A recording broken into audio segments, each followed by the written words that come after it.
Bai Hua Fofa adalah dharma yang mendalam dan diuraikan oleh Master Ru. Menggunakan bahasa sehari-hari, menggunakan filosofi kehidupan, dan menggunakan contoh sederhana di kehidupan sehari-hari untuk menjelaskannya. Di dalam Bai Hua Fofa, kita bisa memahami teori dharma yang mendalam dan memunculkan kembali sifat kebudayaan kita semua untuk mengubah nasib kita.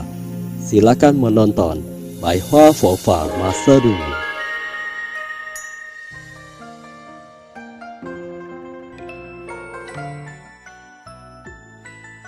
白话佛法光豆讲座episode 10 berwelas asih tanpa sebab adalah jasa, berwelas asih dengan kebersamaan adalah kebajikan.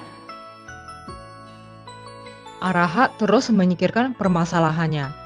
Orang yang membina diri sendiri pasti tahu bagaimana cara menyingkirkan permasalahan tersebut. Akan tetapi mereka tidak memahami arti sesungguhnya dari permasalahan. Arahat datang ke alam manusia bersamaan dengan kelahiran Buddha. Asalkan ada Maha Bodhisattva yang turun ke dunia, maka mereka harus ikut turun. Husa sudah turun ke dunia, saya juga harus turun ke dunia lagi. Saya bersumpah akan menyelamatkan semua makhluk bersama Husa. Ayo, kita berangkat bersama. Sekali turun ke dunia, mereka semua terlahir kembali ke berbagai tempat. Setelah mereka terlahir kembali, Buddha juga terlahir kembali di waktu yang sama. Setelah terlahir, dia akan menjadi Maha Pelindung Dharma. Akan tetapi, arahat masih belum mendapatkan penyempurnaan yang sempurna, karena mereka tidak memahami apa arti dari penyempurnaan yang sempurna. Mereka hanya mengetahui untuk melindungi Husa dalam misi menyelamatkan semua orang. Akan tetapi, mereka tidak memahami apa arti dari penyempurnaan yang sempurna. Kalian bisa melihat ciri-ciri orang yang telah mencapai tingkat arahat. Mereka adalah orang yang membaca parita sendiri dengan kualitas yang baik. Dia juga menaati sila dan memahami kebenaran atas duniawi ini. Orang semacam ini disebut sebagai arahat. Suatu saat tertentu, arahat akan berpikir bagaimana caranya agar saya bisa lebih cepat terbebas dari alam manusia. Itu karena sewaktu dia turun, dia telah membuat sumpah agung. Akan tetapi setelah dia turun ke alam manusia, dia melihat dunia ini sangat menderita. Apalagi pembinaan diri tidaklah mudah. Inilah mengapa dia berpikir lebih baik saya pulang lebih cepat. Selama mereka masih memiliki raga manusia, mereka ingin segera terbebaskan. Itu adalah pembinaan yang tidak tersempurnakan. Maksud Sepuh menjelaskan kalian hal ini karena ketika kalian sudah turun ke dunia ini, kalian tidak hanya menyelamatkan diri kalian sendiri. Kalian juga harus membimbing keluarga, teman, dan kerabatmu untuk bisa menjadi Husa. Kamu tidak boleh hanya memedulikan pembinaan dirimu sendiri. Sama halnya ketika ada orang yang bisa membaca 8-10 lembar Xiaofangce, tapi dia tidak pernah membacakan 1 lembar Xiaofangce pun ke orang lain. Bukankah Anda tidak akan bisa segera terbebaskan jika demikian?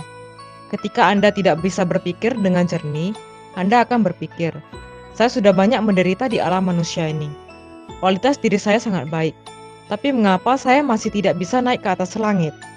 Lihat, orang itu datang mencari masalah denganku lagi. Orang ini datang menggangguku lagi. Orang itu dan ini ingin saya menolongnya. Bukankah kalian malah mengganggu saya untuk membina diri? Saya sudah tidak bisa bermeditasi dan membaca parita dengan baik lagi. Coba lihat diri kalian sendiri. Sekarang ada banyak orang yang menerima panggilan telepon untuk menyelamatkan dan membantu orang. Apakah konteksnya sama? Bukannya tingkat pembinaannya berbeda? Orang yang membina Mahayana harus membina berwelas asih tanpa sebab. Jika kalian ingin menjadi Maha Bodhisattva, maka kalian harus membina berwelas asih tanpa sebab. Itu artinya membantu orang lain tanpa sebab apapun. Bukan karena dia adalah kerabat, orang tua, teman, dan tetangga saya. Tapi asalkan dia adalah manusia yang memiliki kesulitan, maka saya harus menolongnya. Itulah yang disebut dengan berwelas asih tanpa sebab. Tidak perlu alasan apapun. Juga bukan karena jodohmu baru Anda bersedia menolongnya. Tidak peduli siapapun itu, saya harus menolongnya. Semua itu karena kamu menderita dan saya harus menolongmu. Itulah yang disebut dengan berwelas asih dengan kebersamaan. Ketika dia sakit, Anda juga ikut merasakan kesakitannya. Perasaan ini hanya bisa dirasakan oleh seorang ibu. Ketika seorang ibu melihat anaknya terjatuh dan anaknya berkata, "Ma, tulangku sakit." Kesakitan seorang ibu lebih dalam daripada anaknya. Akan tetapi, bisakah kalian juga ikut merasakan penderitaan yang dirasakan oleh semua makhluk yang menderita? Begitulah syukur. Ketika saya melihat banyak ibu dan bapak tua yang sakit, saya merasa sangat sedih. Ketika saya melihat kalian tidak bisa berpikir dengan jernih, saya merasa sangat sedih. Semua itu diperlukan untuk menaiki tingkat kesadarannya yang lebih tinggi lagi. Tingkat kesadaran ini harus menyingkirkan kekuatan karma buruk yang ada dalam tubuh Anda. Jika kekuatan karma buruk Anda berat, maka Anda tidak akan memedulikan orang lain. Hanya dengan Anda sudah murni, maka Anda baru bisa memudahkan orang lain. Anda harus menggunakan kesadaran awal Anda. Apa itu kesadaran awal? Itu artinya sifat asli manusia adalah bajik. Kita harus mengetahui bahwa sebenarnya sifat asli manusia adalah sangat bajik. Manusia memiliki rasa welas asih. Ketika Anda melihat orang lain menderita, Anda akan memikirkan segala cara untuk membantunya dan Anda juga akan terus memedulikannya. Jika Anda melakukan ini, itu adalah sebuah kesadaran. Anda telah melakukan hal yang menguntungkan semua makhluk. Mengapa Anda tidak melakukan hal yang menguntungkan untuk orang lain? Mengapa Anda hanya melakukan hal yang menguntungkan untuk diri Anda sendiri? Mengapa Anda tidak melakukan hal yang menguntungkan untuk orang lain? Ketika Anda membantu dan menguntungkan semua makhluk, maka Anda harus tahu bahwa sesuatu yang baik sedang diam-diam menghampiri Anda. Ketika Anda membantu orang lain, maka hati Anda tidak akan memiliki beban. Dengan demikian, Anda akan lebih dekat dengan Bodhisattva. Coba pikirkan, ketika Anda membantu orang lain, bukankah hati Anda akan merasa senang? Bukankah Anda akan telah melupakan segala permasalahan Anda? Bukankah saat Anda tidak membantu orang lain, Anda akan merasa memiliki banyak masalah?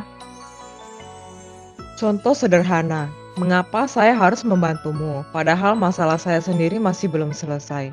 Bukankah perkataan ini dikatakan ketika masalahmu masih belum selesai?